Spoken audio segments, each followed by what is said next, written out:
Come here. Come here, come here, come here, come here, come here. Let me tell you something, okay? If you are not rich, you cannot stay invisible. Repeat that with me. If I am not rich, I cannot stay invisible. Perfect. The point of this video is not really telling you to be in front of the camera. I'm not telling you right now to be a content creator. I'm not telling you to be the next influencer, the next famous person. What I'm trying to get you to do is to make your skills, your voice, your craft, anything that you bring to the world discoverable by the world. Why? That creates opportunities, and opportunities create what? Creates money, right? Stay here. All right. When I talk about being visible, it can be different things because not everyone has a 9 to 5. Not everyone is a business owner. Not everyone is an artist. But depending on what you do, you can make sure that you're visible in your field. For example, if you are someone who is an artist, you can share your art, you can share your poetry. If you're someone who is in tech, you can create a network, you can network with like-minded individuals, and you're more likely to hear about opportunities, and the more they know what you can do, they're more likely to recommend you. Same thing if you're maybe in school right now. Do not underestimate that power. This is your time to learn, to share. Maybe you could teach about something you're naturally good at. Let's say you're really good at sciences, or maybe you're good in literature, maybe you're good in math. You can try teaching someone at a lower level than you. The more you build that ability, that habit of sharing, the more you open yourself to opportunities again. All right, you may be thinking, what am I really good at? I'm not sure. I don't think I'm good at anything. I would say that is a trap. There is no one in this earth that has no unfair advantage. The issue is we like to undermine it, we like to underestimate it. Maybe you're someone who is naturally good at drawing. It is something that seems like, oh, like drawing, duh. But I'm sure there are people who would pay you to do that. Maybe you're naturally good at speaking. You'd be like, oh, I yap a lot. People can tell you yap a lot, but that could be used for something productive. Maybe speaking at an event, speaking at a conference. That create a muscle, and that muscle can be used and paid later on in your life. It doesn't have to be now. Now is the time to grow.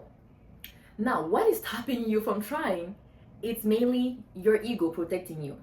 Again, I told you may be thinking, okay, I need to wait until like my product is perfect before I launch it. Maybe I need to wait that I improve my eloquence before starting to speak in front of a camera. Maybe I want to wait until I'm good at my job before sharing how I got there. Could be anything. You always waiting until something before the next thing. What I want you to learn is that you don't have to be perfect. You need to stop being scared of being seen trying. Trying is you're already better than like 50%, 60%, 70% of people, because most people don't want to be seen like being perfect. You cannot be perfect overnight. It's the different iteration that makes you better. Again, if you come back to your ego tries to protect you from what? Your ego tries to protect you from criticism.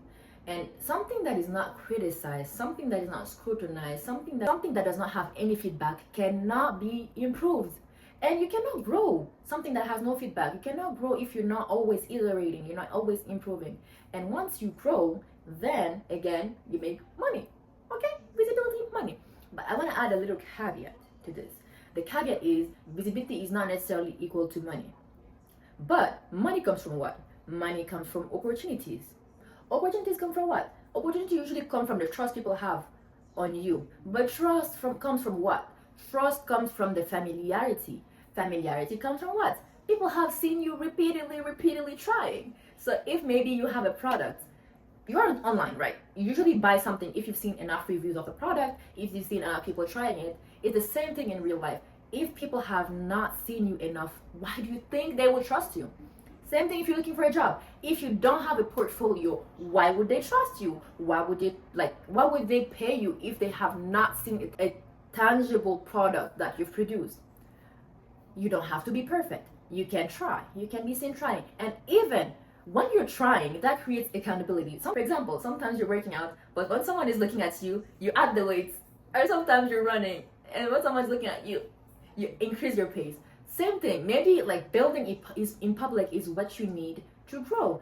Like the feedback, the improvement, etc., etc. Once you're hidden, you're really shrinking yourself. You're just limiting. You're just creating a ceiling to how much you could do in this world. Again, to finish this video, I want you to remember being visible is not really about being famous. It is about giving the world enough chances to trust you, enough chances to discover how amazing you are.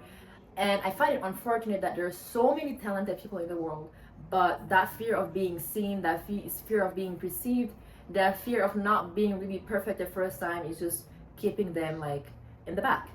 So if you like this video, please comment out, hype the video, subscribe to the channel, and see you in the next one.